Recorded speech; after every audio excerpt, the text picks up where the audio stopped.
different management strategies, community forestry. So today, we're going to learn a little bit about forest roads. What are their impacts? What are their benefits? How can we mitigate those impacts to get those benefits? And then we also have the U.S. Forest Service here to listen to your comments and maybe write down your comments on what Forest Service roads are important to you and get your comments back from that. So, without further ado, I'm going to invite Maggie Robinson is our first speaker. She's with the Water Board. Following Maggie Robinson, we're going to be having Jim Ostrowski and Mark Lancaster. Jim Ostrowski is with the College of the Siskiyous, and Mark Lancaster is with the 5 Counties Salmonid Conservation Program, if I get that right. So, please welcome Maggie. Hello. Hi. My name is Maggie Robinson. I'm an engineering geologist and work for the North Coast Regional Water Quality Control Board out of Santa Rosa. And I'm here to talk about rural roads from a regulatory perspective. There are potential impacts that rural roads can have, best management practices to mitigate or minimize those impacts, and what sorts of regulations we have in place for rural roads and how you can use those to your advantage. So, brief outline, I'm just going to talk about Region 1. I don't know if Region 1 is the North Coast region. There's a map coming up. Again, we'll talk about those water quality impacts, the impacts of beneficial uses, road solutions, and again, how we regulate those roads. So the North Coast Regional Water Quality Control Board, this is Region 1. This is the area that I work in. And it's mostly coastal. Everything that drains to the ocean north of San Francisco Bay. That includes the Klamath River, the Trinity River, the Eel Rivers, and many coastal trips. There you go. There's a better view of what the region looks like. If you note, we're 12% of the state's area, but we get 40% of the state's water runoff. That's a lot of water. There's some pictures of our region: Shasta, Smith River, Redwood Forest. Regional characteristics for Region 1. We've got some pretty erosive geology in Region 1. We have the Franciscan Formation, we've got the Wildcat Formation, we have the Condrey Mountain Schist, which is up in Siskiyou County, and we have the Shasta Valley Batholith, which is granitic. All of these are highly erosive. There are lots of roads that go through these things. We get high rainfall amounts, and we have lots of legacy roads as well as newer roads being constructed. So rural roads, then, they were big, broad, sometimes very, very messy, and not really planned or thought out. They just needed to go somewhere, and they would go. Roads more recently, moving forward in time, Garcia River, 1952. Rural roads expanding throughout the Garcia watershed.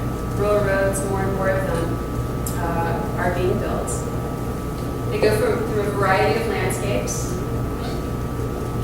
variety of settings, from sandy soils to fine clay soils. So the potential impacts from these rural roads. Okay, roads cut through multiple drainages, both at the small scale, headwater creeks and swales, and larger scales, like subplanting watersheds or planting watersheds.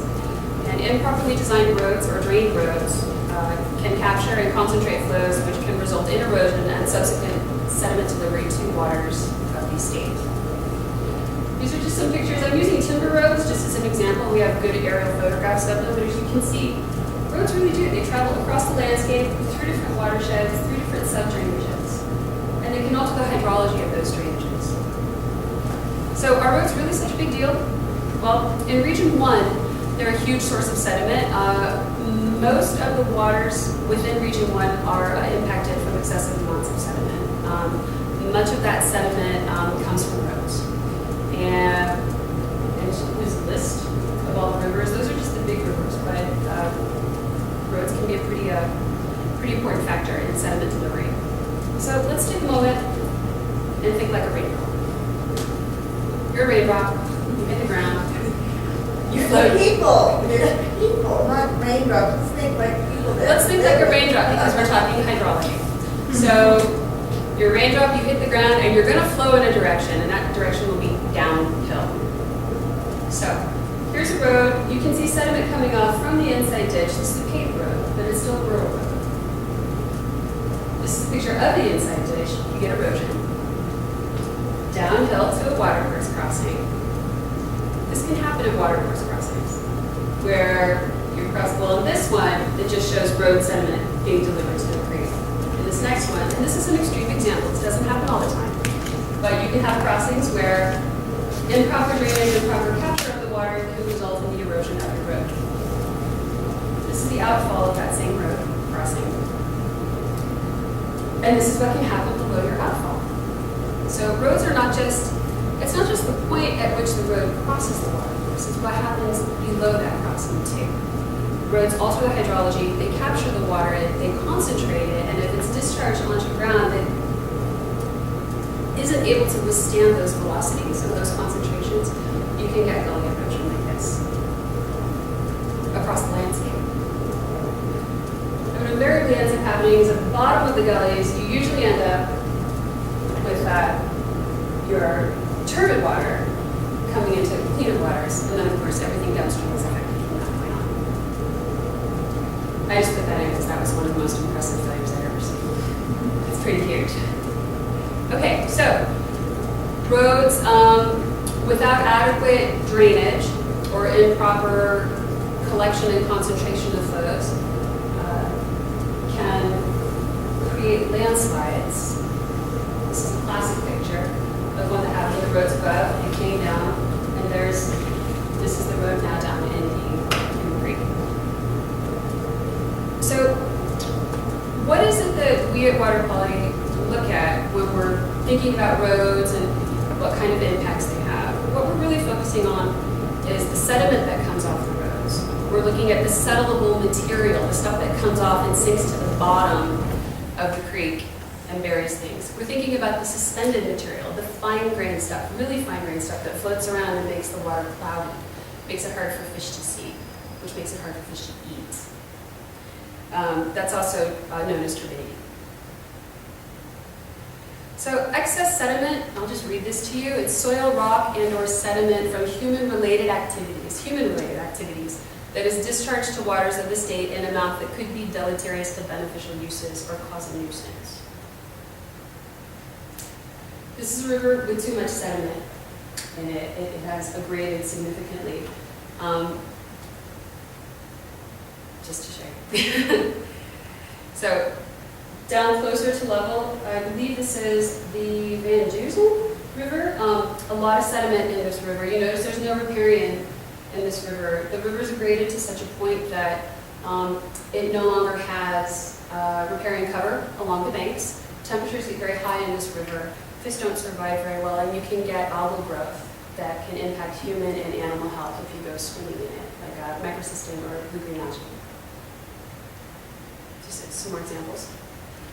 In this one, this shows a river that's aggraded. When rivers aggrade and fill in, the water has to go somewhere. It gets pushed up and out, and it flows across the landscape, and it migrates across the sediment. What can happen is that water can migrate off to one side and start chewing out the banks of the river. So you get even more sediment into the system, and landowners will lose land along that bank. Whoever's land that is, they're losing it into the river. This is a creek, that's one of our staff people. That used to be a pool that he's standing on. So pools where fish habitat can be, for fish habitat where baby fish are reared, where they can take shelter. Mark can talk more about this, and so can Jim. They can get filled in with excess sediment, and then your fish populations go down, and then all of a sudden you can't have salmon for dinner anymore. Okay, so the beneficial uses that we look at water quality in Region 1, we look at municipal and domestic supplies, drinking water. Drinking water is affected by excess sediment. Groundwater recharge is affected by it. Freshwater replenishment. Warm freshwater habitat is affected, both by having it filled in, and cold freshwater habitat is affected as well by having pools filled in, and loss of riparian shade and cooling temperatures from aggregation. Again, migration of aquatic organisms, spawning, reproduction, and or early development of aquatic species, and habitat for rare, threatened, or endangered species.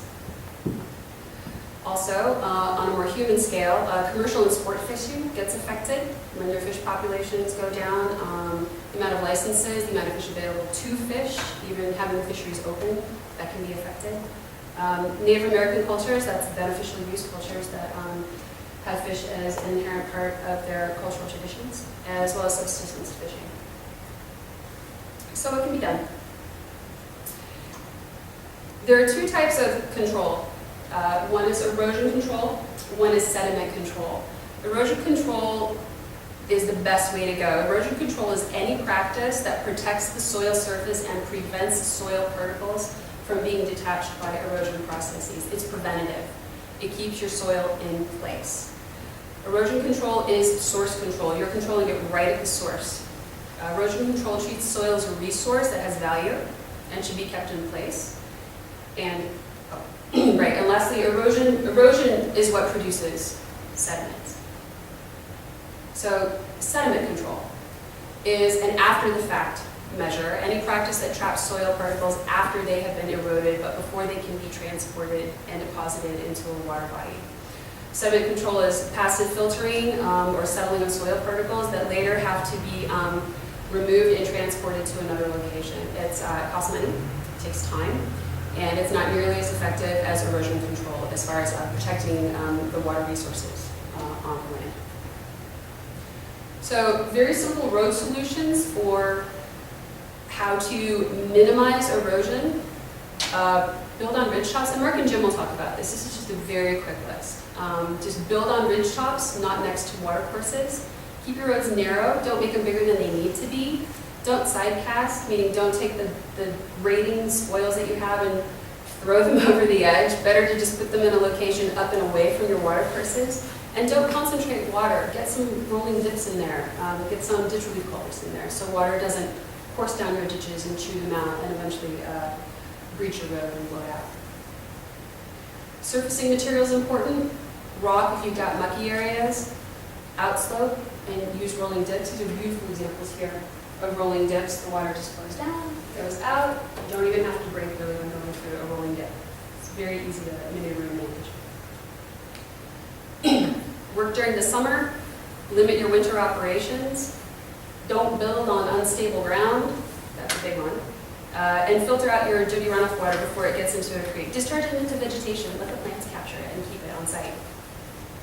Use erosion control best management practices. There are a number of good publications out there. We have the Handbook for Forest and Ranch Roads. We've also got the 5 Counties Road Manual. This is my dog-eared copy. Both are full of excellent BMPs.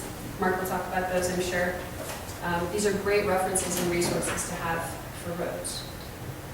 And the last one is low volume road engineering. This is more of like an individual landowner. This is more at a county level. This is a federal level. This is written by a Forest Service, and it's also an excellent resource as well.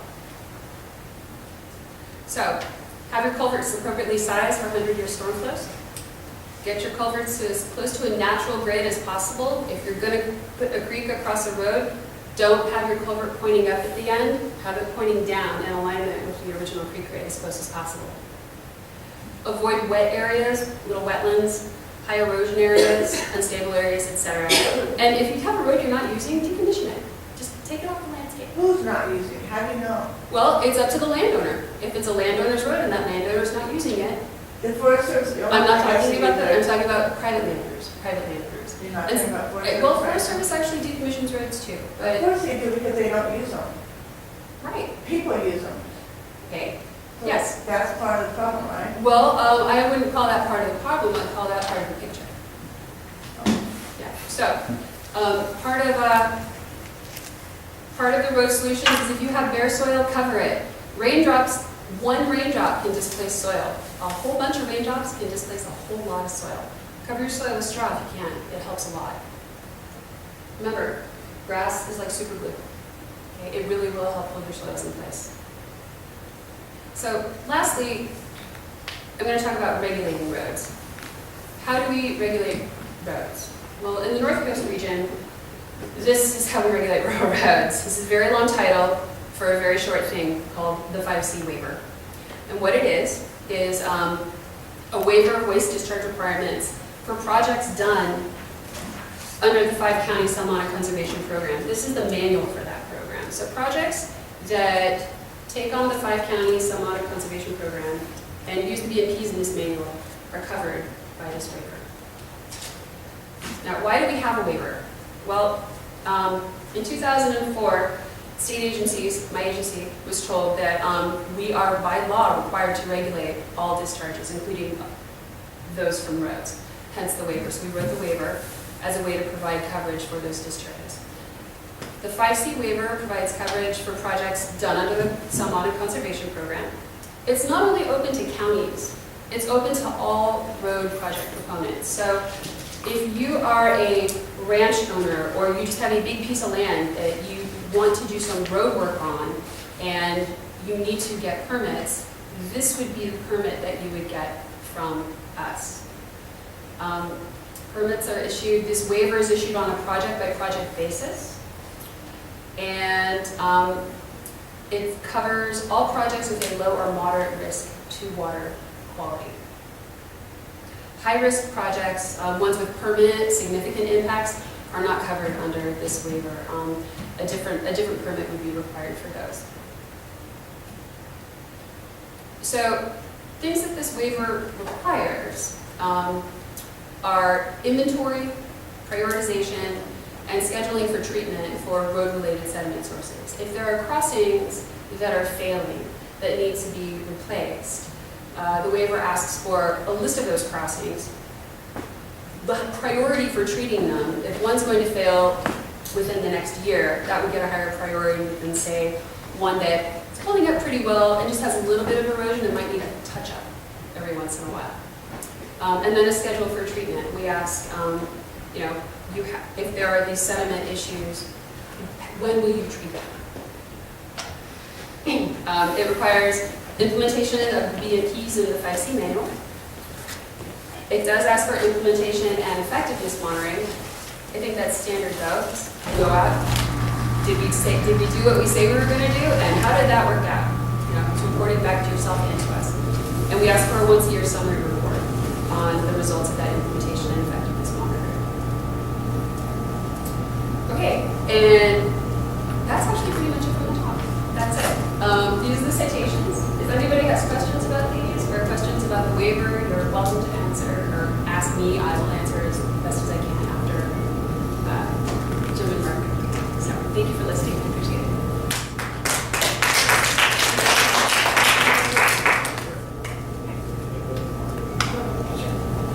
All right. Questions for everybody out there? Yeah. Or if anybody wants to ask me now, I can wait though if we need to. We're pretty flexible here. We try to have more of a dialogue more than anything else. So if you have questions that are burning, feel free to ask them. But otherwise, hold them off towards the end. I'll sit down and I'll watch up. Next up we have Jim Ostrowski, who is a natural resources instructor at the College of the Siskiyous, also a registered professional forester, and he'll speak a little bit about his experience with roads.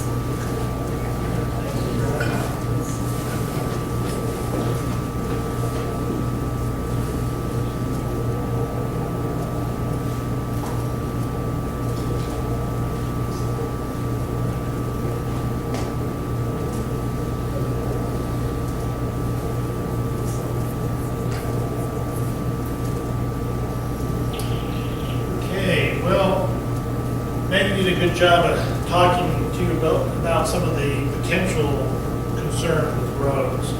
But what I want to talk about is how do we prevent some of those concerns? Basically, how do we design and construct roads that basically are hopefully fairly invisible to the watersheds and to the landscape. So there are things we can do. A lot of this, it's related to, what the area I'm coming from is talking to the group here. I don't know if people have roads, even driveways, or roads on your property that you're interested in, or just concerned about forest roads in our area. So I'm thinking of this in kind of our local area here, primarily Kara's projects, we're working with Rainbow Ridge and the other areas of the county. So I'm going to have some examples of things we do here locally. So if you think about forest access roads, they have the potential to cause some impacts to the environment, but they don't necessarily have to cause those impacts. So even though we can see a lot of examples of bad practices, there's also a lot of things we can do to have a road that has minimal impacts. But it has to be designed, constructed, and most importantly, maintained properly. So another goal, though, is we really want to design our roads to be low maintenance and hopefully what we call hydrologically invisible, to where the streams and the water courses out there don't really aren't affected by the road. So the low maintenance part, particularly for forest access roads, is a big issue. And some people might want to think of them as no maintenance. We always have some maintenance, but they are expensive. They're an asset to the landowner. We want to make sure that they stay an asset for the long term. So I'm going to start out by kind of some basic road terminology so that everybody's hopefully on the same page as far as when we talk about roads and what makes a good road and how do we describe a road. So one of the basic things is road grade. When we talk about the grade of a road, we talk about how steep it is, and we usually talk about it in percentage, and that's just the rise over the run. So I don't know if people are familiar with that, but if you have a 10% grade on your road, that just means it goes up or down 10 feet for every 100 feet that it goes out horizontally. Other things about roads to know are what we call the road prism. It's kind of the cross section of the road. And a road generally is made up of an area that was cut out of the hill slope and placed into a fill in a lot of cases. So we have a cut and a fill area. We have a surface of the road, and usually we look at this whole area as kind of the subgrade or the road bed. And the slope of these road cuts and fills are also an important part of this. But just so we know what a road prism is, when somebody talks about a prism, they're not talking about something that reflects light, but just this cross-section view of the road. And when we talk about that prism, we can really build the road three basic ways. The lower example there, when I talked about having what we call a balanced cut and fill, where the soil that we move from the cut bank area is exactly what we need to build the fill. On steeper slopes, we might use this full bench in the middle there, an end haul construction, where the road, the slope is too steep to hold the fill. So all the soil that's excavated is hauled away, and the road is basically on a full bench into the hillside. And then another one on the top there is sometimes used where there's not a concern with side cast material moving off towards a water course. If it's too steep, a lot of the material is just pushed over the bank. Not always. It's something to be more concerned about or careful of, because some of that loose material could make its way towards the water course. So the other things, once we kind of look at these, there's some examples here. This balanced cut and fill, basically the material from the cut area is moved down and built into the road bed, and on the right there is a full bench in the haul, where we're just taking dump trucks and hauling it to a flatter area or to an area where we need fill material. By the way, my slides, I brought some copies of them on the table over there if you want a copy of the slides here. The other thing to think about when we build roads is sometimes we use that fill material, what we call a through fill.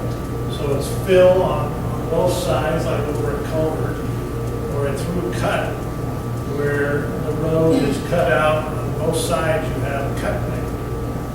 These, particularly through fills, a lot of times they're near water courses, so there's a lot of concern that any material, any erosion could go right off into the stream. And through cuts are difficult to drain because you can see it's just like a trough.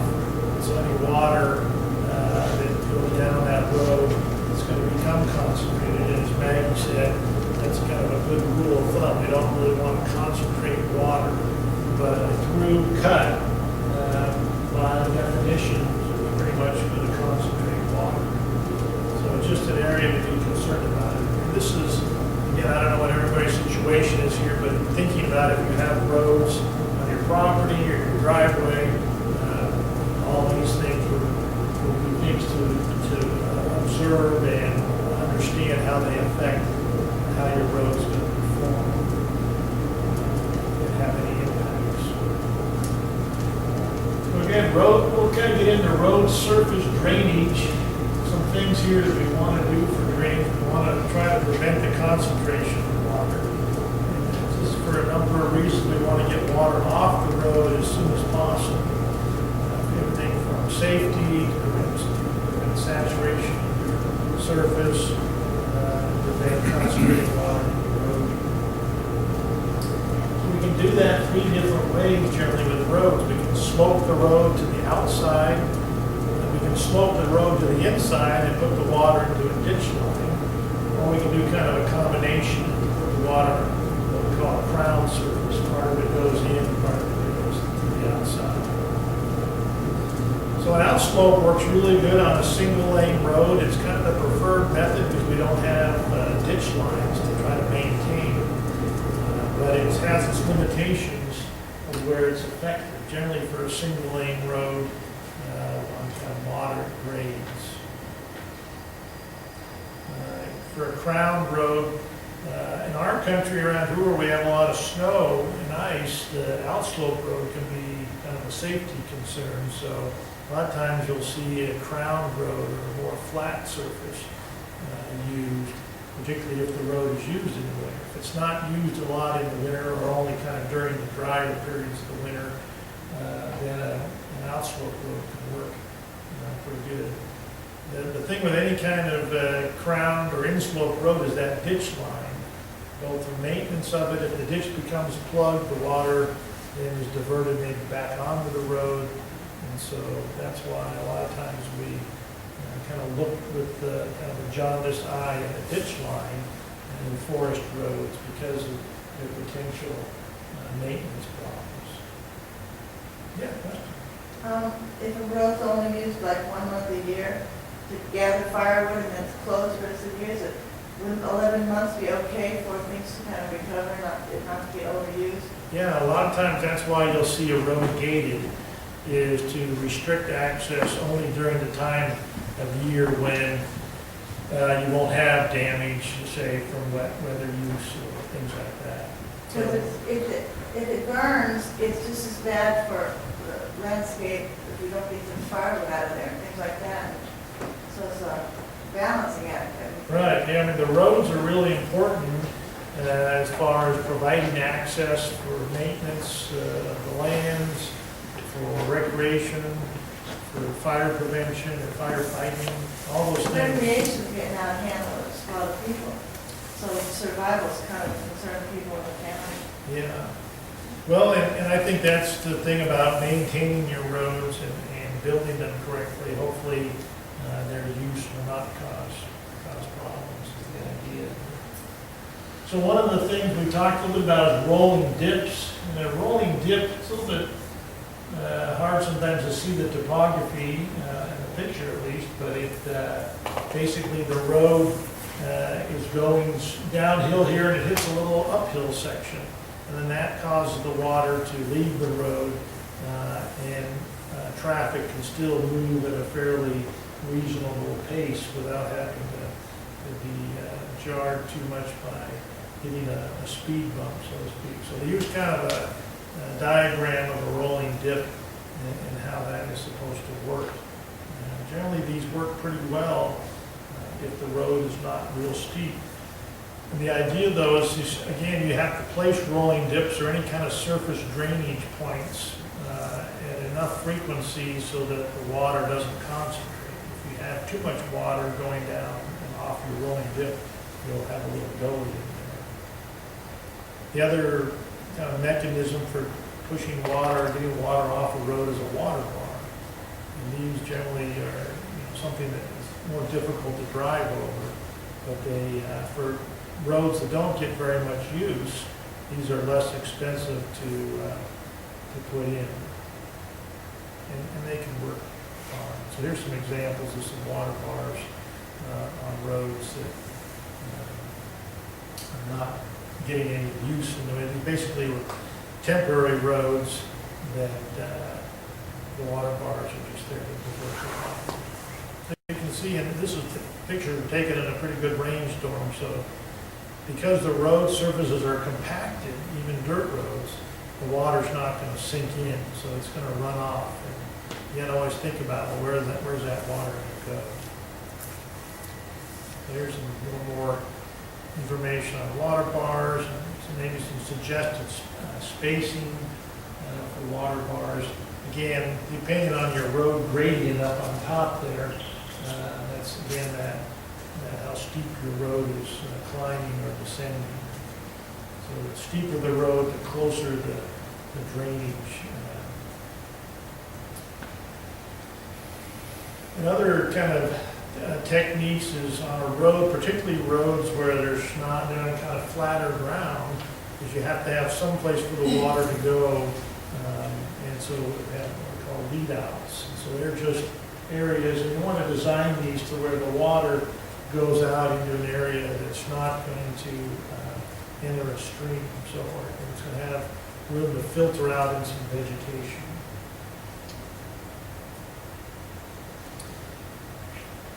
So we'll kind of get away from draining the surface and talk a little bit about when we want to cross a stream, what are some of the tools or the techniques that we have for that. So we have culverts, which are just metal pipes basically, bridges, a thing called a ford, where you just basically drive through, in a lot of cases, a dry crossing.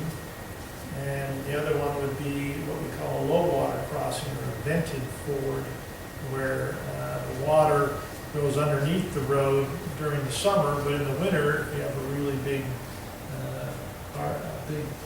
watershed and big flows, you may not be able to handle all that water in the culverts, and so the water just basically flows over the top of the road. So obviously, you're not going to be using the road during the winter time, but you don't have to worry about the culverts plugging up and washing out and something like that. So here's just some ideas and diagrams on culvert installations. As Maggie said, the way the state standards are, and the forest practice rules particularly, is that we design the size of a culvert to handle a flood flow that would come from a 1 in a 100-year storm. So has anybody lived through a 1 in 100-year storm?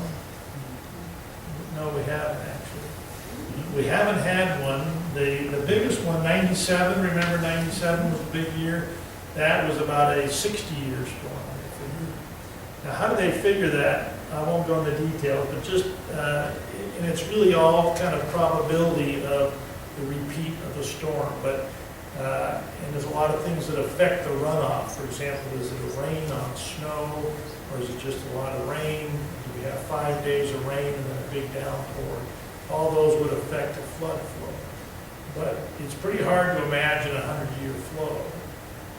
But we have ways to calculate this, and at the same time, we realize there's some limitations to that. But needless to say, that's the standard. So we want pretty big culverts out there. Hopefully, they'll handle everything.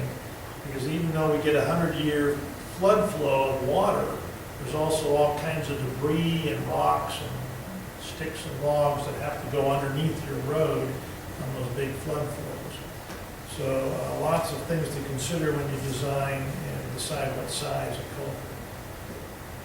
So here's just kind of a little diagram of what Maggie was talking about, making sure that those culverts kind of at the same angle as the stream or the same grade as the stream, and the inflow and the outflow don't spill out.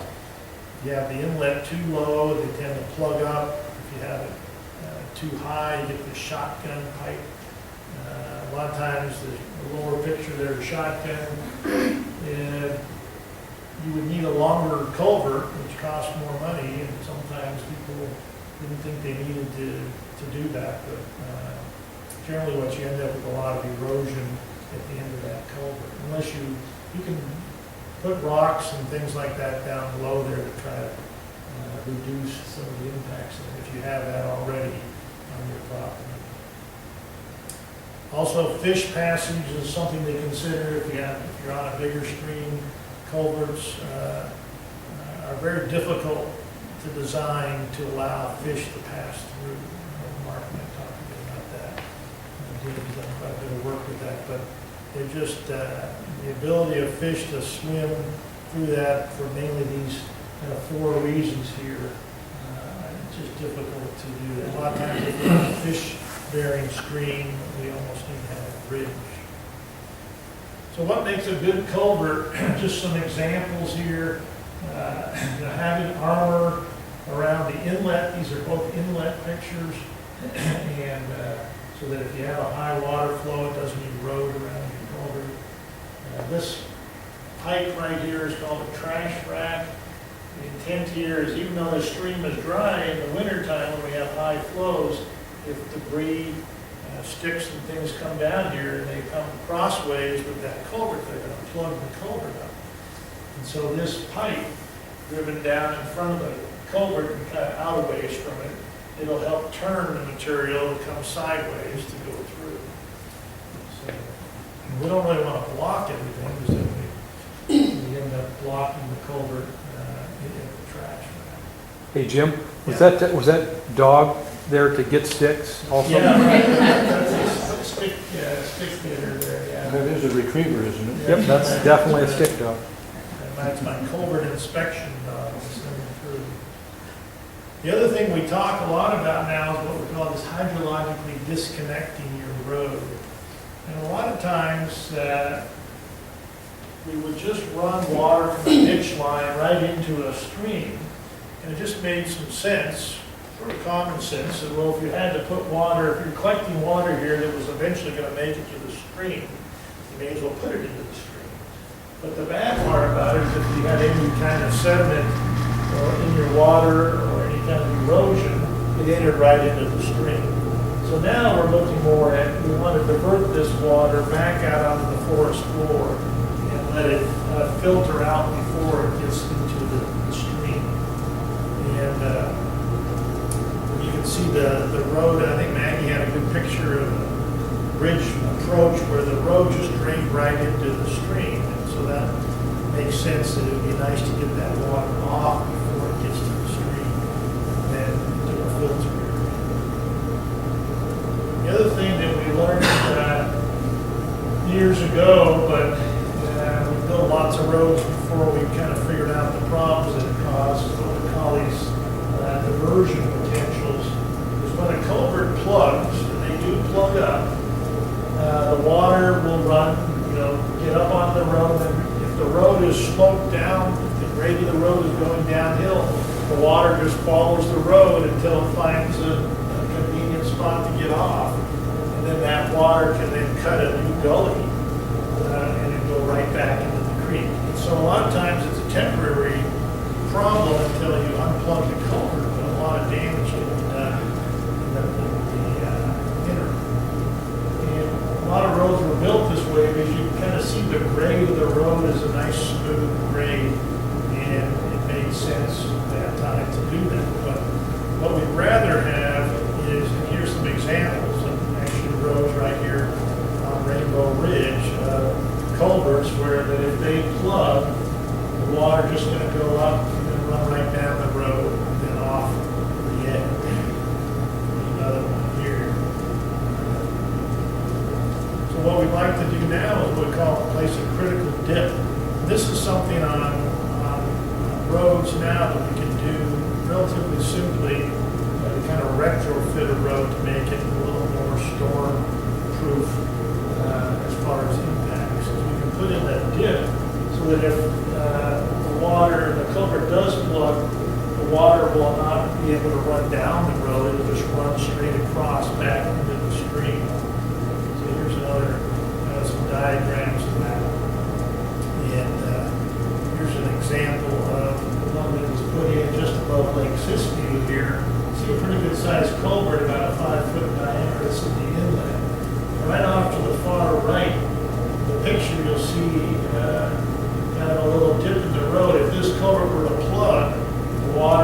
pond up, and then instead of, it'll just go over the road and then back into the stream rather than running down. This is another picture of that same area looking at, from the road angle. But we just call it a critical dip, and it's a real important thing to look at on existing roads to see what would happen if the culvert plugs. Where would the water go? So other types of crossings, real quick here, I'll finish up. Fords are another good, when we think about a ford, even though it's not necessarily as eloquent as a nice culvert or a bridge, there's very little maintenance, assuming that the ford is just in the natural bottom of the stream. So a lot of our forest roads, where we don't use them that often, we can use these temporary fords. Notice this one is rock on both sides with a kind of clean gravel, so we don't have if there is a little bit of water in this ford, we won't be tracking a lot of mud back and forth into the stream. Here's some other ones, already probably recognize a couple of these, but these low water crossings, again, a ford on the left. So here's a couple of references. In fact, I think these are some of the same ones that Maggie had. This handbook for forest and ranch road. Both of these are available online, so you can download the whole book. Weaver's and Hagen's book, the handbook for forest and ranch roads. I really recommend if you're interested in road design and forest and woods roads. That's a really good book. It's a little dated now, but it's actually as good as anything out there. They're updating it right now. Yeah, I hear they're working on updating it. I don't know, put in new color pictures or something, but the lower one there for this Keller and Sheriff, it's a pretty good manual, has some good pictures in it, but it is more of an international handbook, so it's a pretty good reference to it. So I'm going to click there while I'm ahead.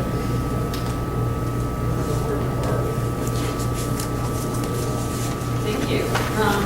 So next up we'll have Mark Lancaster with the 5 Counties Online Conservation Program. About his experience. So a little background, I'm a consulting forester out of Weaverville, and I work on mostly public roads. So we've done about $25 million worth of road work in the last 15 years. The Public roads, can you define that, please? mostly county roads. Official county road, that's not Forest Service. Yeah, mostly county roads. State also, no? We do work with state highways a little bit, but mostly 90% county roads, but we are expanding to work with private landowners.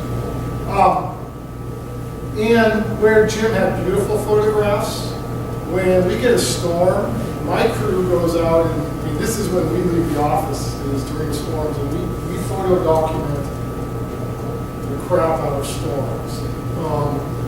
And we work with over 500 road crew people. And let me tell you about road crew people. When we started, they had a different philosophy. But now they understand the issues. And they do a lot of photo documentation, and they give us a lot of photo documentation of what's working and what isn't on road systems. And so Jim had beautiful photos. You can see a lot of ugly photos in my presentation because we focus on the problem sites. And then go back, we have 4,500 miles of county roads in the area that I work. And we probably have, most of those roads perform perfectly. But county roads were the original roads that were constructed in everywhere. And they were constructed around here starting in the 1850s. And they were constructed by hand. And so they went where the flat ground was, which typically was in the creek bottoms, because that's where you had the flattest ground. And the original county roads were for horses and people people in small wagons, and it didn't take a lot, some picks and shovels and some mules to restore them when they blew out and they failed. And it was that way all the way up until about World War II. In fact, prior to World War II, most roads were not designed for cars, and the average speed of the vehicle on the road was maybe 5 to 10 miles an hour. Along came World War II, and we had this huge technological advance called the U.S. Army. And out of that came the U.S. Army Corps of Engineers. And out of that came a lot of surplus equipment and really great advances in cars and vehicles. So the other thing we had prior to World War II was there were very few culverts. There wasn't really metal drainage pipes. And most of the pipe you saw, and you'll see it when you're out here looking around, is these big, heavy, old mining pipes. That's what you had to drain a road. So prior to World War II, almost every county road you've ever been on, a state highway, was an outsloped, hydrologically neutral road system. It was designed to shed the water in place.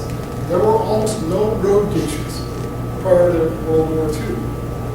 After World War II, we had a lot of equipment, we had much faster cars, we had to create safe roads that people could travel on much better. So we changed, we did the biggest massive change in our road systems after World War II. We came in, we created very safe roads that could handle cars at 20, 30, 40 miles an hour, and today I came over here about 70, 75 over Park's IP road.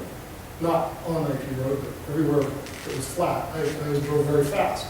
And I can only do that because the roads have been engineered to advance with our technology.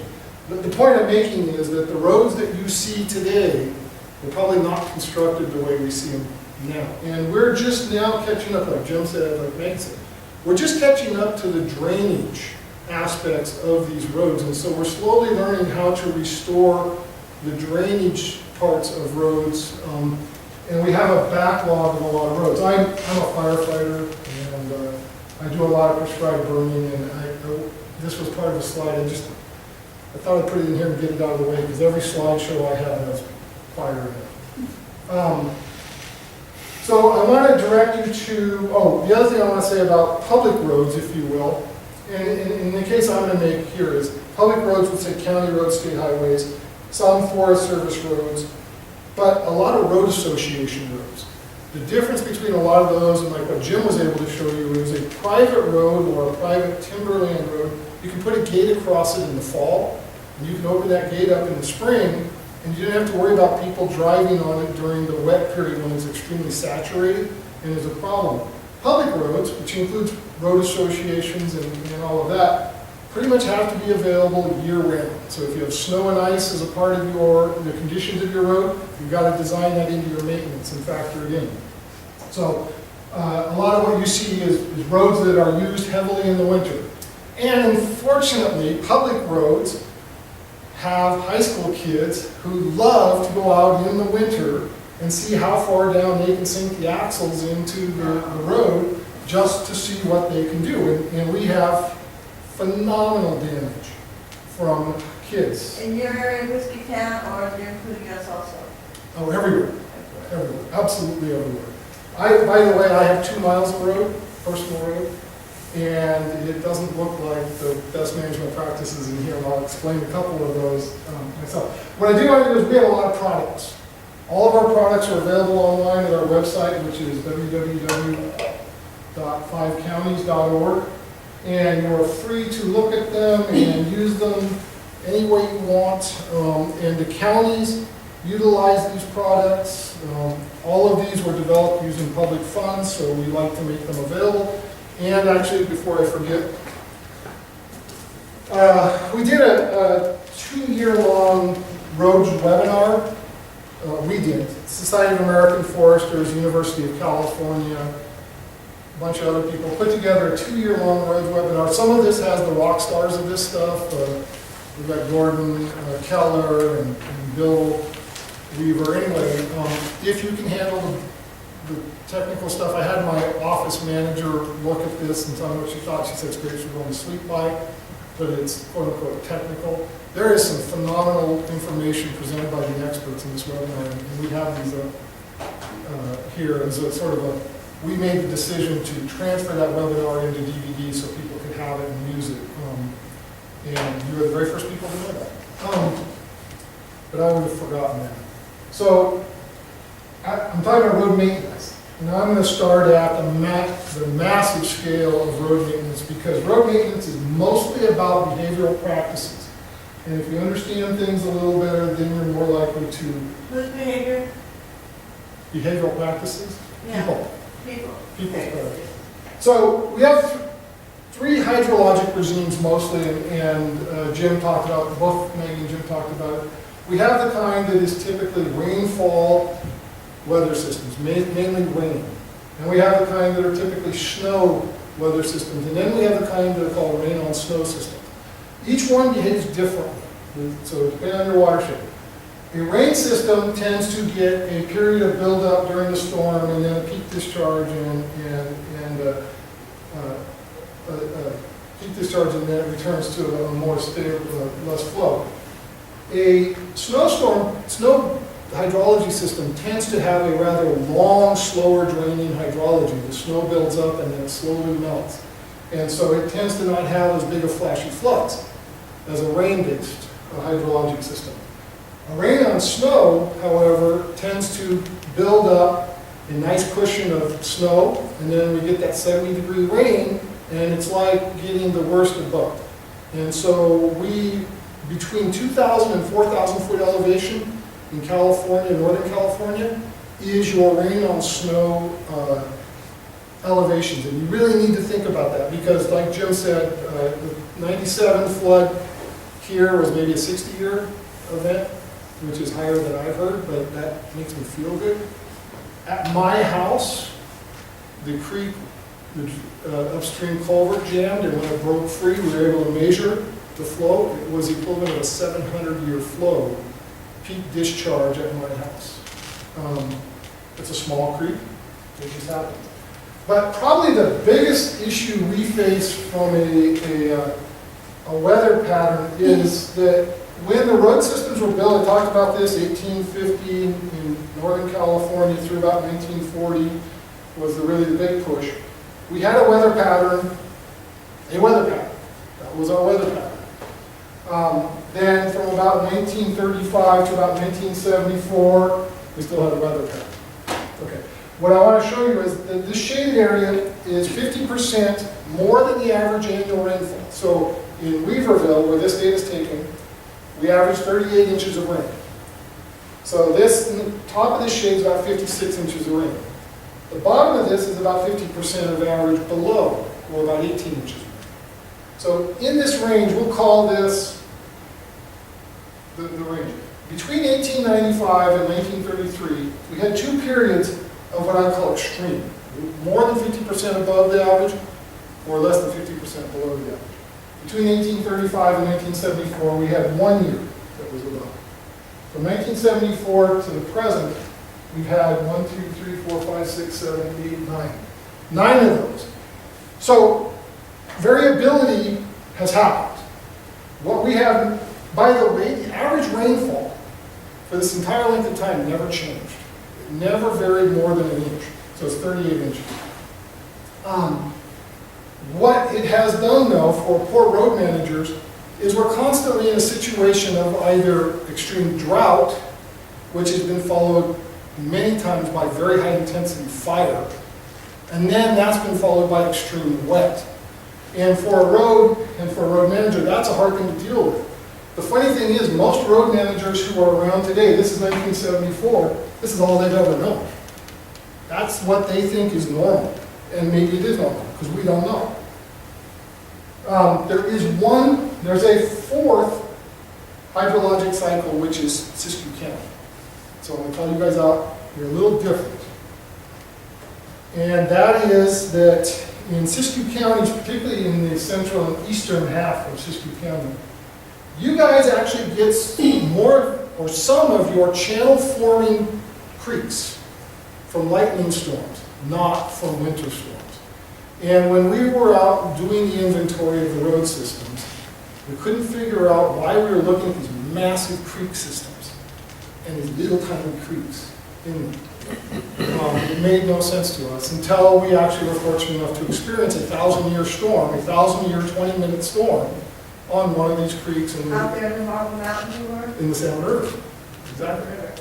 So we got to experience that, and we got to see the channel forming conditions. We also saw it south and east of Weaverville.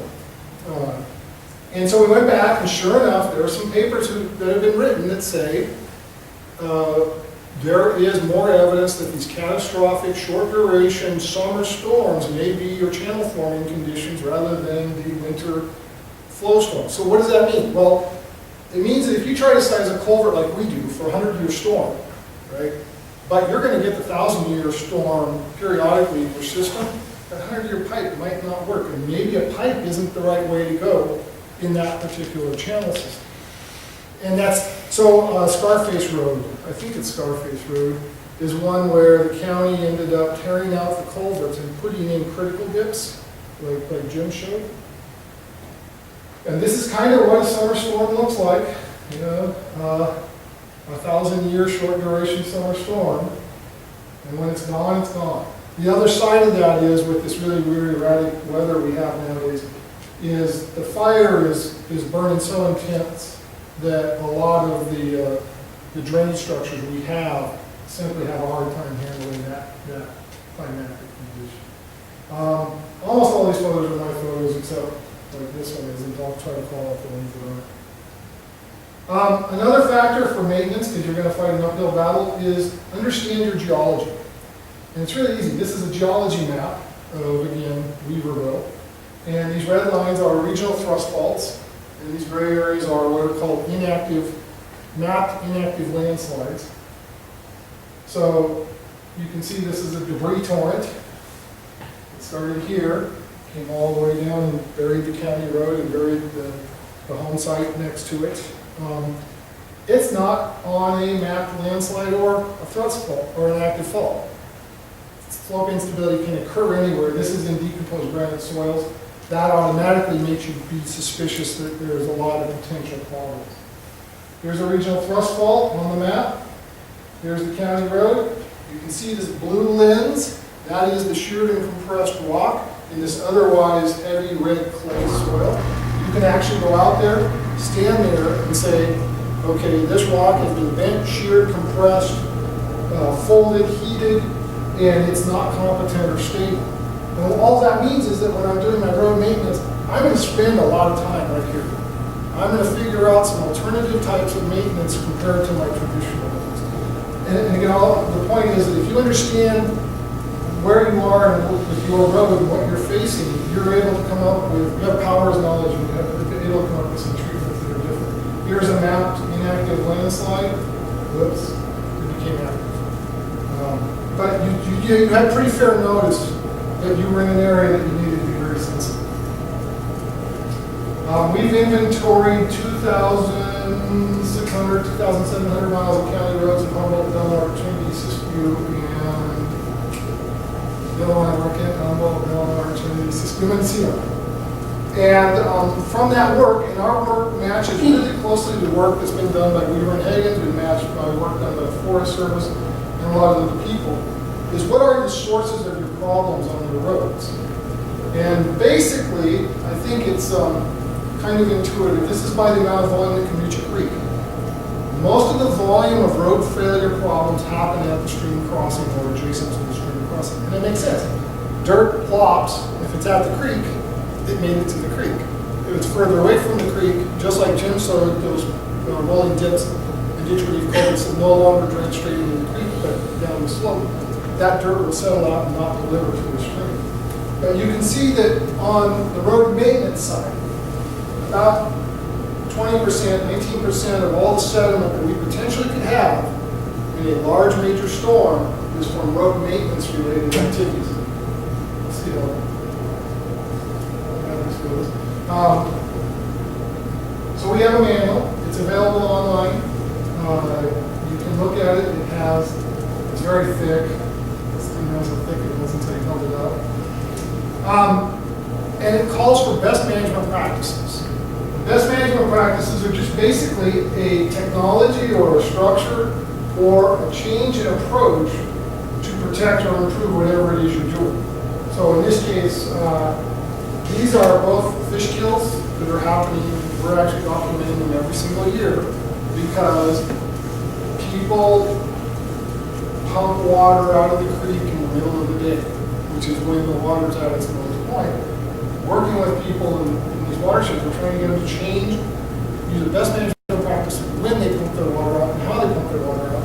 It's just a change in behavior or use of technology or structure to protect the resource, whatever the resource is that you're looking for. All right, the first best management practice, first maintenance, if you have a road, the first maintenance thing that we tell you to do is annually survey your road. Look for problems before winter arrives. So Mr. Flanagan in 2004 got a master's degree by taking, my version of it, taking some beer during the storm and going out to a pipe and taking the time to map how that pipe plugged. What he found was that it's not big wood that plugs culverts. It's little tiny wood that gets, the first piece of wood that gets caught, and then there's a rapid succession of little tiny wood until you've got a buried culvert. So you can see right in here, this culvert is nearly plugged. And this is one that, all this in the ditch, all this wood in the ditch here has a high probability of plugging that culvert. And that burn pile, first off, it shouldn't be in the bottom of the creek, but that burn pile is set to potentially plug that culvert. So we go out, we look at this, and then we take care of it on the county roads before winter gets there. Another thing is just finding out the condition of your culvert, whether it's plugged or not plugged, or in case some of these actually coming apart. You'd be amazed at how little people look in the pipe. Now there's rattlesnakes and skunks, and I don't know what all in the pipes sometimes. But ditch maintenance starts with, ditches are a significant, can be a significant source of headache for you.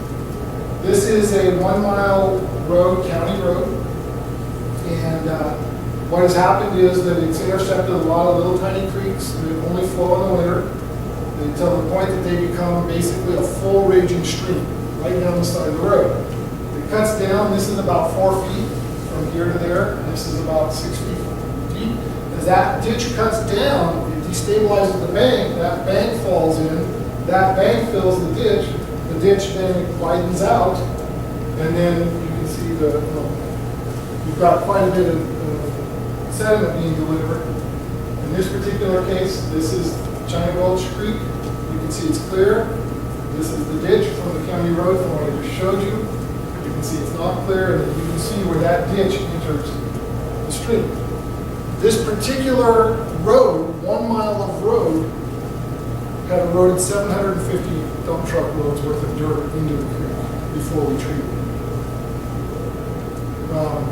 So maintaining the ditch, we have best management practices. And I encourage everyone to look at them. This is a ditch that has overtopped and run down the road and discharged downstream across it. This is really pretty typical of a lot of roads where the ditch has not been adequately maintained and it has jumped outside. In fact, this one's kind of funny because it jumps in and out of the ditch all the way down the road till it finally goes into the creek. So if you own a ditch, you got to maintain a ditch.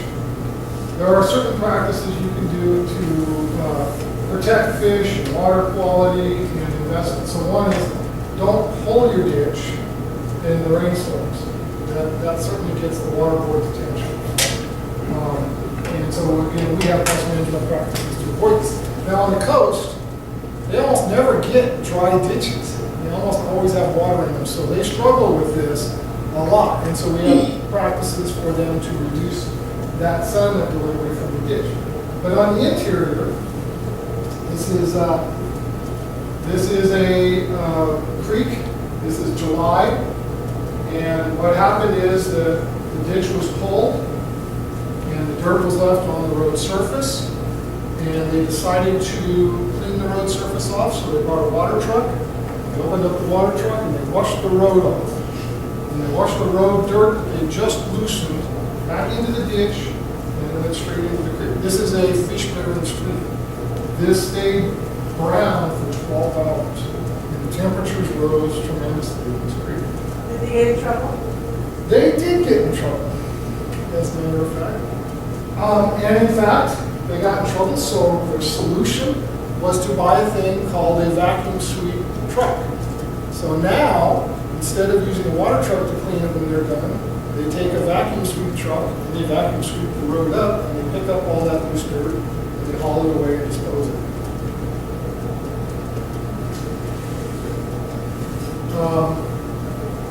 Probably the easiest way, and Jim talked about this, to get rid of a lot of your ditch and your road maintenance problems is to try to change your drainage shape. So this is a road with a berm and an inslope and a long ditch that's going to carry to some pipe somewhere and discharge it. And that's what this looked like. There's the old road right there. There's the berm concentrating the water in the road. That makes the road a creek. When it has two banks on either side, it is now a creek.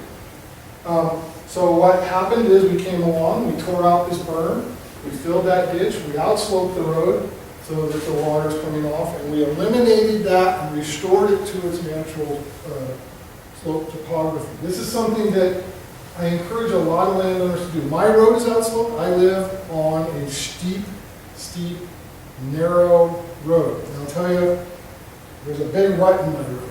There's a huge rut in my road. And we will never fix it, because what we do in the winter is that we put our tire in that rut and we ride down the steep slope in that rut, because with the outslope we would slide off the road otherwise. And everyone comes to our house, or our neighbors, says, "You have a huge rut in your road." And we're like, "Yes." And we're always going to keep that rut because it's a safety factor for us. Water run down that rut? Sorry? Water run down that rut? Water does run down that rut, for And you sure. Maintain the rut by how? Well, actually by running the wheels through it. It actually maintains itself. It's actually rocked underneath. So it's actually a hardened rut. if It's you a will. rocked rut. It's a rocked rut, which I'm not proposing, and you'll never hear it as a proposed practice. But the reality is you have and for counties, and anyone, everyone, the first priority is safety. And that's what you have to do. And this is why you'll see a lot of county roads, and a lot of people ask us, why don't you outslope that road? And the answer is because it's on too high an elevation in the snow and ice country. It accumulates ice or snow, or like Jim said, it has too much traffic. It's not well suited for an outslope road condition. And I'll talk about that a little bit. So here is a road that had a long ditch that diverted all the way around, filled the ditch in, outslope the road, rolling dips. And in this case, we actually ended up using, it was cheaper to use asphalt grindings off of the state highway than it was rock. One of the interesting things about the cost of a road, a lot of people don't realize, is the upper 1 foot of your road costs about 50% of the total road cost. And that upper 1 foot is your constant maintenance issue. And depending on where you are, if you have a good rock source nearby, then that's not a big deal. But if you don't, the cost of rock is phenomenally high, particularly the further south you go. You get into Humboldt and Mendocino counties, rock can account for 70–80% of our project costs.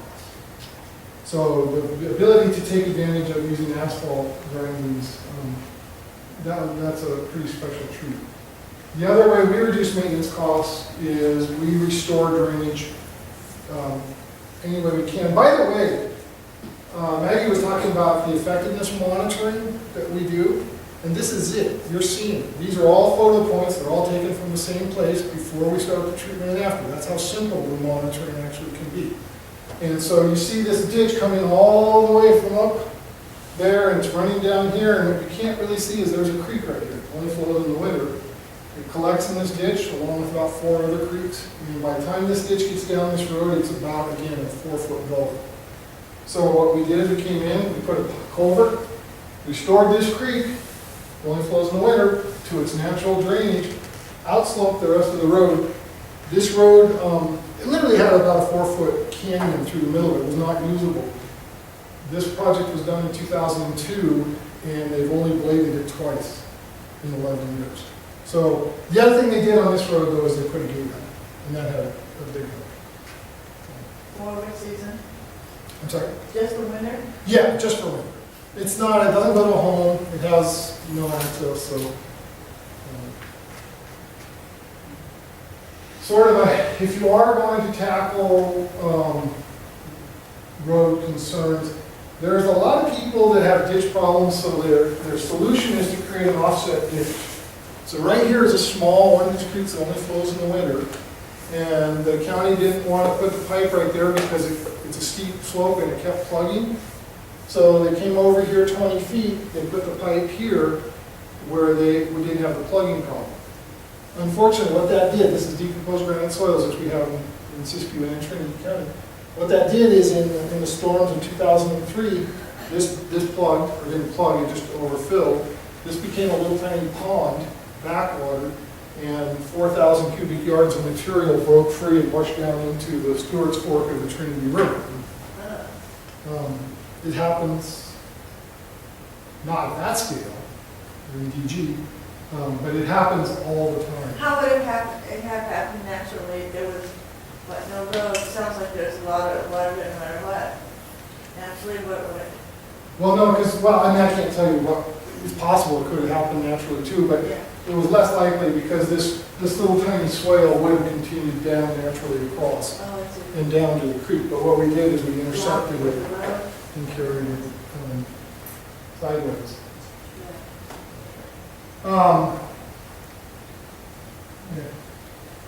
Yeah. I don't want to take too long. I think you're going backwards. When you're scheduling maintenance, like in the middle of a forest and on a bunch of little tiny roads, the guys say you don't think that they're not maintained, but you kind of have to maintain them.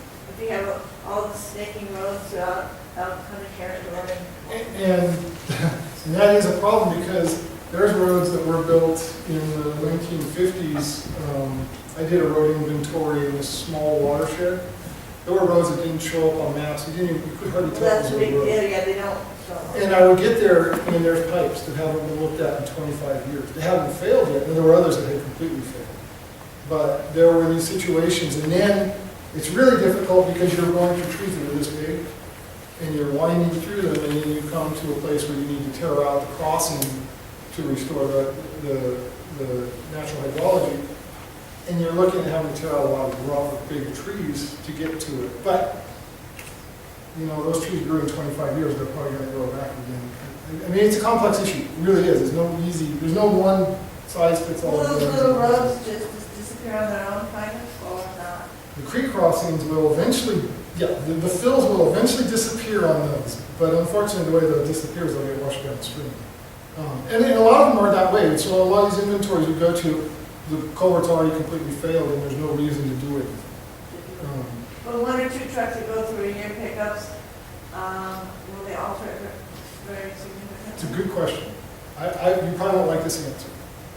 90% of our problems are on the 10% least used roads. And the reason for that is that they're the ones that get no maintenance. So of the 4,500 miles of county roads, there's about 1,400 miles that are dirt roads.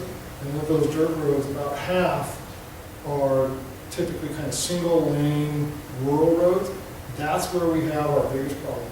It's simply because they don't get the maintenance that they need to properly function. They don't get bladed often enough. They don't get the culverts cleaned often enough. And that is, these counties don't have the ability or the money to get everywhere and upgrade them to the level they should. What about your fire prevention in those areas? That's- Fire mitigation? yeah, You know, so there's- fuel out. Absolutely. There's no win-win. There's trade-offs all the way around. You lose if you, in our case, county roads, we don't close them anyway. They're actually open in the winter.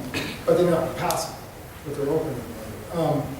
So you don't really have that kind of trade-off question about, summer fire access versus winter resource damage. But if you were to close them, you know there's a lot of fuel in there, right? Are people pulling the fuel out off those roads, those little roads? County roads, But, county roads, sure. yeah, I mean, they're which going in. gotta help the fire problem, because you guys have a real fire problem. Yeah, no, I think you guys probably do too. I know you do, but do you notice it at all? No. Does it make any difference? when No, people pull their because, tools out? and again, you might not like this answer, but the worst fires we get in Trinity County, and I pulled this out, Chainsaw fire. no, it's road related. Every day in Trinity County, there are cars with spark arresters that aren't working right, and exhausts that aren't working right, and people dragging chains. And 99.99% of the time, none of that is enough to start a fire. Yeah. But when you get all that when it is bad enough to start a fire, it's usually a high wind, extremely dry, very hot day, and when those fires start, they tend to explode very quickly and very hard to control. So those are the ones where we've seen the most public resource, not forest lands, but towns, Weaverville, if you've been through Weaverville, if you've been to Lewiston, you've seen those that burned up all the houses and all of that. All of those have been road-related fire starts. The other side of the one I think you're more interested in, I suspect, is those lightning strikes up in the backcountry that take forever and then they take off and become very large. And if they could get in there to mitigate some of that firewood, that's one of the ideas that people have.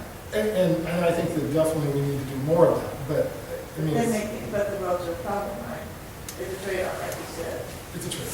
It always is. And that's what if it was easy, we probably wouldn't be doing it. A little bit of some options and treatments. This is that, showed you this right on the thrust fault contact. And so the way that we dealt with it is we put a ditch relief culvert in front of the toe of this failure. So that when the rainwater comes down, there used to be a ditch right there, it would come down, it would pick up this stuff and drop it in the creek.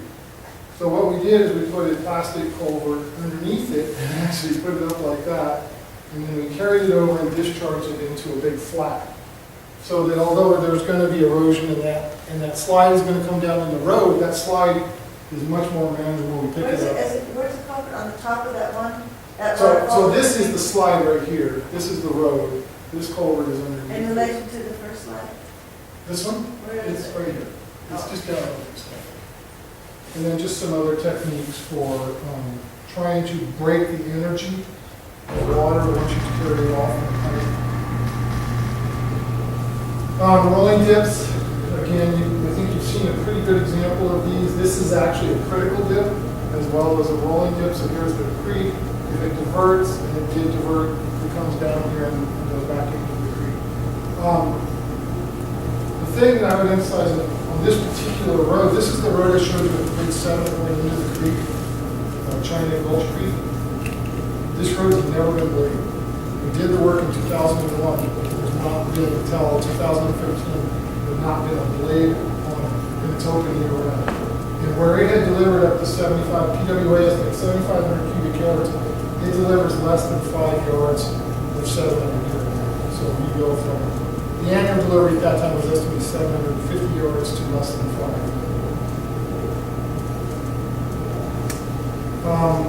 I'm a big fan of disconnecting ditches if you can.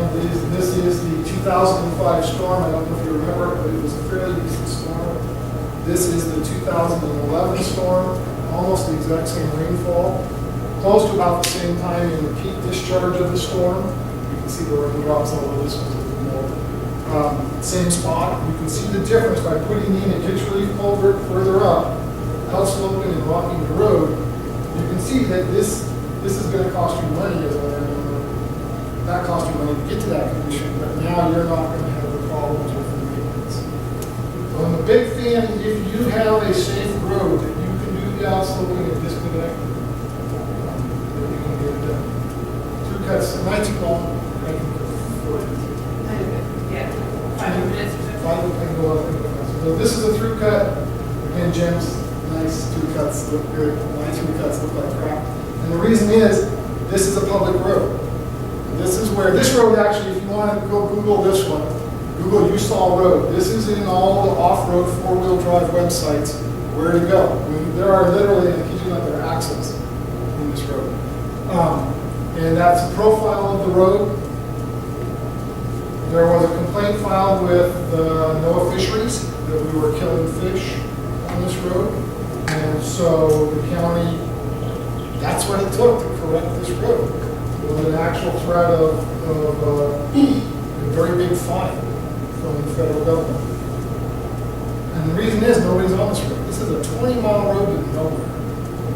So what they did is or what we did, is come in, we tore out all the berms on this side, we filled in all the ruts, we laid down geofabric, which is that black stuff, and then we put rock on top. And you can see this is the reference point, this is before, that's after. But nobody uses the road. You said nobody uses it. Off-roaders use it. Oh, so Hot you growers fixed it so use they, it. that's who's gonna be using this nice road. Sorry? That's who's gonna be using this nice. Yeah, I'm hoping to start reading websites where they complain about the loss of the road. I'm actually hoping to see them and So say, you couldn't put a gate up as a choice. well, You'd have a in fine. this particular case, the county went ahead and gated this road, so, for the winter. So it is gated now. They They fixed it all nice and they gave it. Well, it's a 20-mile road, we only fixed a mile. We fixed Oh. the very worst mile of the whole road. Yeah, they did put a gate up on this one. That gate lasted a year. So if you are going to install a culvert, a lot of people, because particularly back in the old days, culverts were really expensive and labor was really cheap. So you use the shortest pipe at the steepest, straightest, narrowest angle you possibly could. Well, nowadays, labor is really expensive and pipe is not very expensive. So you can afford to put it in so it won't plug. But a pipe at a 90-degree angle has a higher probability of plugging than a pipe that's at a little better angle. So if this pipe had been set, by the way, this is not one of my counties, this is another county. And they did hire us to train them after this. But if you can set that pipe at an angle that has a less probability of plugging, you can see again, this is a ditch with a pipe in it. That's what you want to avoid, is that sharp angle has a higher plugging potential. You want it to align with the creek better. You already saw this, you want to lay it at the same grade as the channel, you want a little flatter grade that increases the plug potential. Not going to bother with that.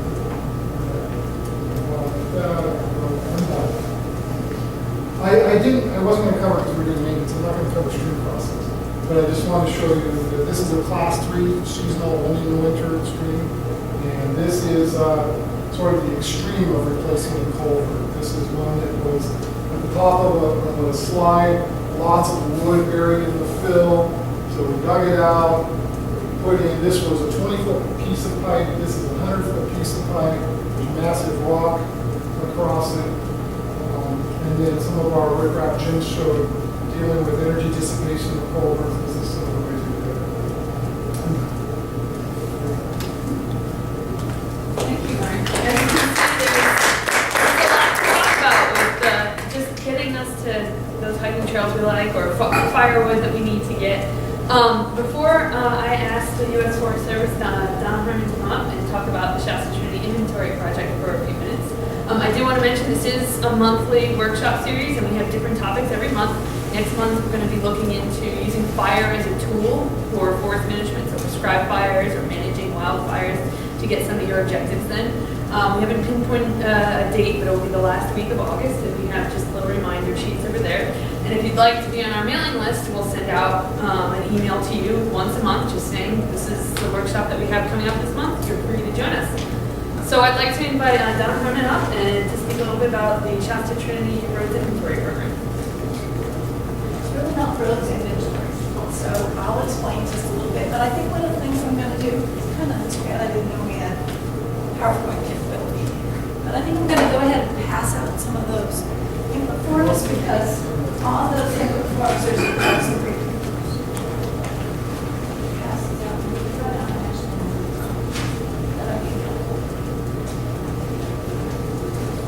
So I'm just going to talk to you about travel analysis. I think a lot of you have heard of travel management. There is a 2005 travel management rule that required the Forest Service to do some transportation planning, and there were 3 parts to that. So when you get this little form, it will show you that on the slide, to answer some of those questions in real brief. So there are 3 parts to travel management. So part A is a transportation planning effort. It's a whole forest look at the road system, and it looks at the benefits and the risks, and it takes those and then develops some recommendations, but it's not actually a decision. So we have done transportation planning in the past, and the whole forest look we did back in 2002, for example, just looked at the high-use roads, the level 3 and 4s, those are passenger car roads. This time, we are required to look at all levels of roads, from our maintenance level 1 roads, which are stored or closed for a year or more, and no one is allowed on them without written authorization or until we have a project, or except in emergencies.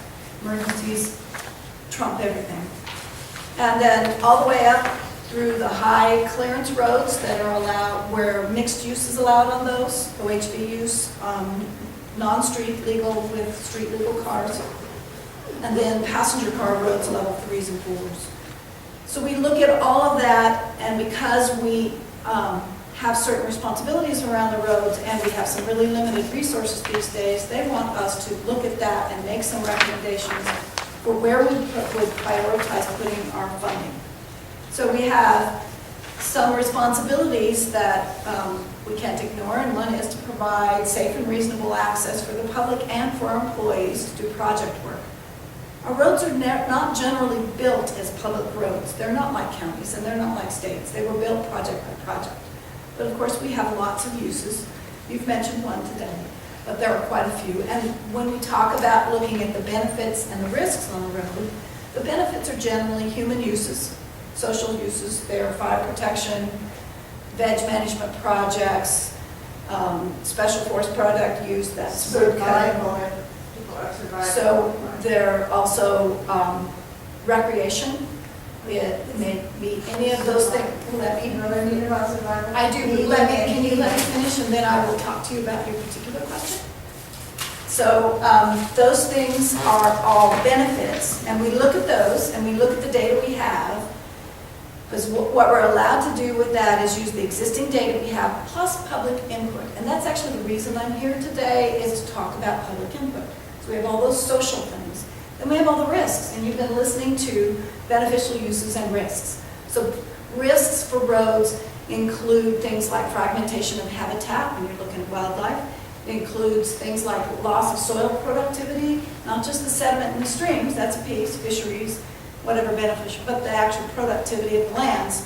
When you saw those big, massive 4,000 cubic foot of soil going, cubic yards of soil going into something, you're losing productivity on those lands as well. So there are risks associated with roads as well as benefits. Public safety can be a risk. Asbestos can be a risk. So we look at all of those things. We take all the data we have on hand, and we are going to make some recommendations about whether the roads should be kept and should be upgraded, or they should be kept and maybe a maintenance level changed, or we should store the road, or we should decommission the road. And one of the reasons we have to do that, besides providing safe and reasonable access, is the requirement that we protect natural resources and cultural resources like archaeological resources. And then the third piece is the toughest one, and that is that we need to be able to manage those roads in a safe and affordable fashion. And our funding has been cut every year. So some of the things that Mark showed you on there are wonderful things where we had some really high-risk situations, and we felt it was important because we've done some support of some of the county road work with federal dollars through the resource advisory committees that every one of the counties has. And in fact, in Trinity County, quite a bit of work was done with federal dollars on some of those high-risk county roads because they were the closest roads to the fish-bearing streams. And you needed to fix those first before you moved up into the forest and fixed the next roads. So what we've looked at briefly is on our forest, we have in our system roads, and this assessment is about system roads, we have about 4,755 roads we're looking at. It's over 6,900 miles of road. and it would cost us, just to maintain those to standard, about $5.5 million. Nobody argues that a well-maintained road is one of the best protections you have, but of course we actually need to upgrade them as well, because many of our roads were put in with 25-year storm culverts, not 100-year storm culverts, and we have lots of work to do. Some of the roads are stable and perform very well over very long periods of time. Then what we get actually to maintain those roads, when we look at appropriated funds, partnership dollars, timber purchaser, all those things, we get about 1/4 of the funding we need for annual road maintenance. It doesn't include upgrades. And we go and outside and try to get special funds to do the upgrading that we do periodically. So it's important for us to look at, since we only get about 1/4 of what we need, where are we going to put those funds? We need to put them into the places where it's most important to the public and to the Forest Service that's managing them to maintain those roads. We are not going to be able to maintain all 6,900 miles of those roads the way we would all like to see them maintained. So we need to figure out what's most important. And on the other hand, we need to figure out which roads are at most high risk and we can do without, and we can decommission and go get special funds for But those. they can be do without maintenance. No, they can't. What if you just have 2 trucks a year that go? You into cannot do firewood? without maintenance on roads where the roads have started degrading to the level that he was showing you. And we have plenty of those. I've seen them, I've walked them. So we have roads that were constructed and not designed at the best level, or we ended up adopting them because we had land exchanges and we got the roads. Some of those roads are high-risk roads. Now, we're not talking about every road by any means. And So- you're talking about roads that are on a map or the ones we don't know about? They're not These on are the map. roads on a map. These are National Forest System roads. So this is the subpart A, and what we'll come up with out of this when we've gotten the public input and we've done our assessment is a recommendation. It won't be a decision.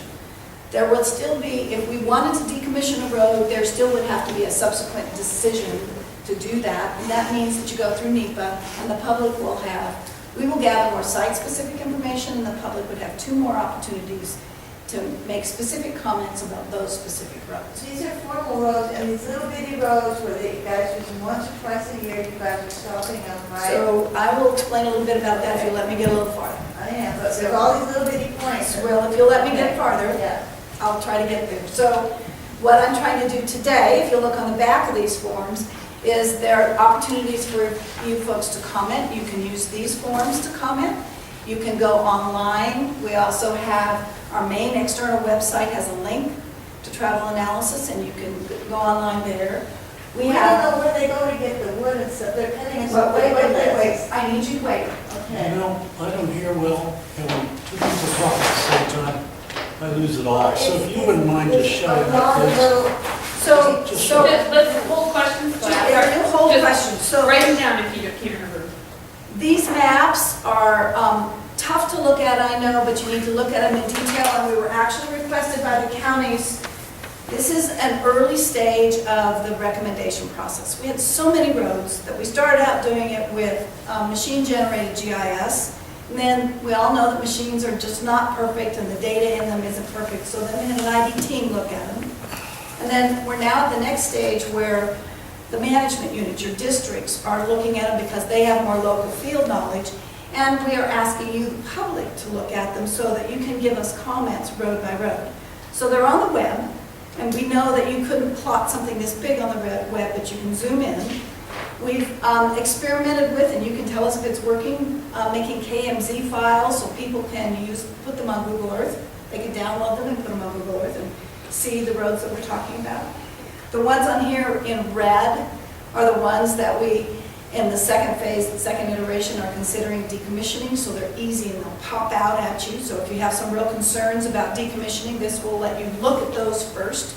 Remember, I realize that there's lots of roads to look at, but you might want to look for your favorite ones. Just Hold on, and then these maps will be at the district offices in hard copy, so if you needed to look at them, that's another way to do it. We're going to try to get a set to the Mount Shasta Library. And I'm going to leave a set with Kara. We're doing that with some of our stakeholder, we're going to do it with Trinity County RCD as well. And I will go to almost any stakeholder meeting and try to help explain. And if somebody actually wants a workshop, I will go to that. I'm not quite done, so let me get through. points. Well, I understand that, so hold on. You're not my daddy. Just hold on, just hold on. Hold on until I end.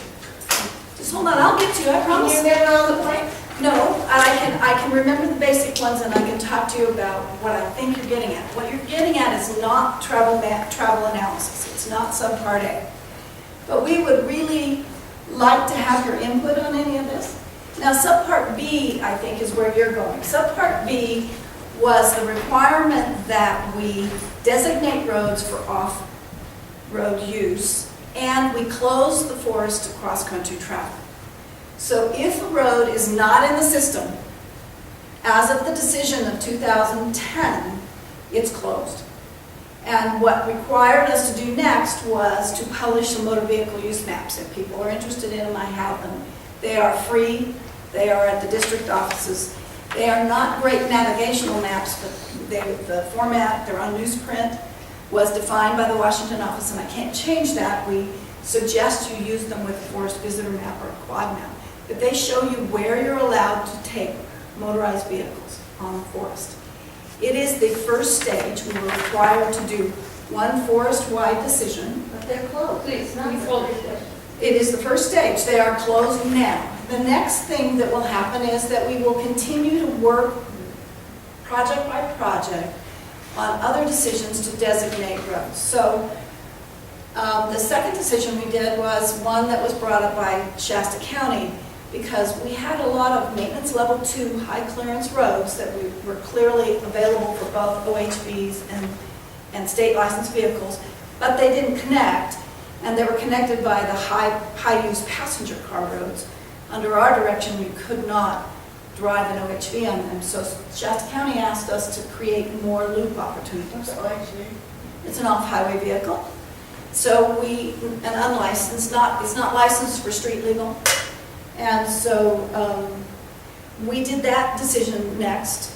There's another decision in progress down in the Beetham area. It was a watershed restoration project, and we found a way to convert some of those roads to trails, motorized trails that would be useful and still protect the area better. So it's going to be an ongoing process. And now I'll get to what I think you're at. There are some real difficult issues, and I think Mark said it really well. There's trade-offs everywhere we go and every time we look at it. And look at the lands that we have to manage. And so wood cutting is one of the most difficult ones to manage. And so my suggestion is, yes, they are closed. Yes, your folks are, that I believe you're talking about, unless it's a Forest Service system road that's on that motor vehicle use map, they shouldn't be driving. That doesn't mean they can't get firewood, but if it's very far off the road, nobody wants to carry firewood from very far. So the best opportunity they're going to have is to talk to their ranger or talk to the maybe ecosystem staff officer on the district and talk about the need for wood cutting areas. If they are commercial wood cutters, then they are getting a special, it's not exactly a permit, it's actually a timber sale form. If it's not a tag, if they're getting personal tags, they're not commercial wood cutters. Personal tags for tin cords or for your personal use, they're not for sale. If they are selling and it's their livelihood, they should be going through the process, and it's a short form of a mini timber sale is what it is. Commercial firewood. After work, 10 or maybe more. You're not supposed to sell firewood. It's for personal use. If you get one of those 10 cord, pay $20 a cord, that's for personal use. That's not for sale. It never has been. This isn't a change. It's always been that way. So if they are actually getting, I think it's called a 2706, but I'm not exactly sure. It's a particular form that they get for commercial firewood. And the ranger is willing to authorize it in a particular area, they can get written permission to go off-road. So they don't communicate well. I'm a school teacher, and I also do technical work. These guys are not communicating. It might be because they're breaking the law, which is something I didn't know. If they're selling firewood, because I don't sell firewood off. And they don't communicate, they don't go on the web, they don't have time, they're working hard. And so there's a subculture thing that I'm screaming And out. you know, they may have been selling wood illegally and I can't solve that. Well, yeah. So their best bet, though, firewood cutting is a difficult problem even for the person that has personal use with the current rules. And we know that, and we're trying to find some creative methods to solve that. Because unlike somebody, so one of the things I'm asking for example, is people that have traditionally gone to these dispersed hunter campsites, the same ones year after year, and that little road is now no longer on the system, on the maps. We need to know what road leads to that and that that's important to them, because then we can, in a future decision, consider whether or not we can add those to the motor vehicle use map. We don't have a name, they don't have a number. You can do it by looking at these maps and identifying the system road that goes closest to it. So we can also right here, listen to the woodcutters when they come in. You can do that, but you know, that isn't gonna, for what I'm doing, I actually have to make recommendations road by road. You tell me to do something general, like listen to the woodcutters, it's not gonna get into this report. The report has to be written by December. So, Gotta talk to the ranger, they gotta. yeah, they need to talk to the ranger, and they need to do the best they can to identify. Now, for woodcutters, it's gonna be tough. You don't cut wood in the same road every year. Nobody does. Yeah, their favorites. Some of them have their favorite spots that work for them. The other thought that we're looking at, and other forests have looked at, is where do we have done NEPA documents already and already done an assessment that are alongside a road, and we might be able to allow wood cutting in those particular areas.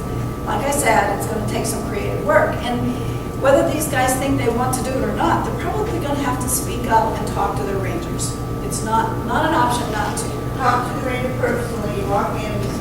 Well, or she will set up an appointment with one of her staff that has some discussion, and they get some feedback and they look at potential other solutions. But we weren't given an option to not do this.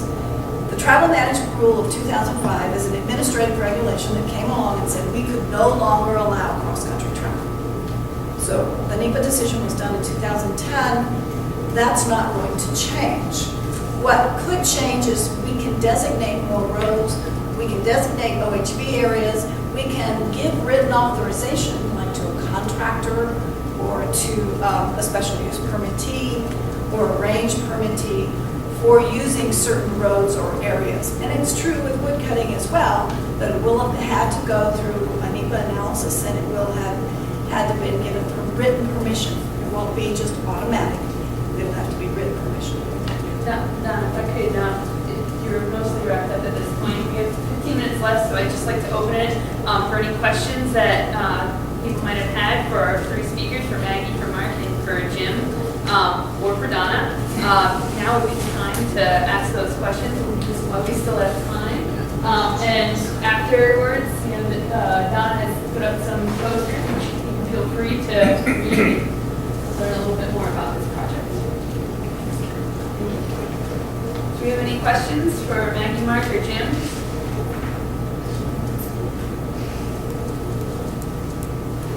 Okay, well, thank you for coming then. What about? And do you have any comments on these workshops? Again, we have our mailing list, and I'd be happy to give out my email address as well. Let us know what you think about these and how we can improve on them as we continue with them. Thank you. And thanks again, Maggie.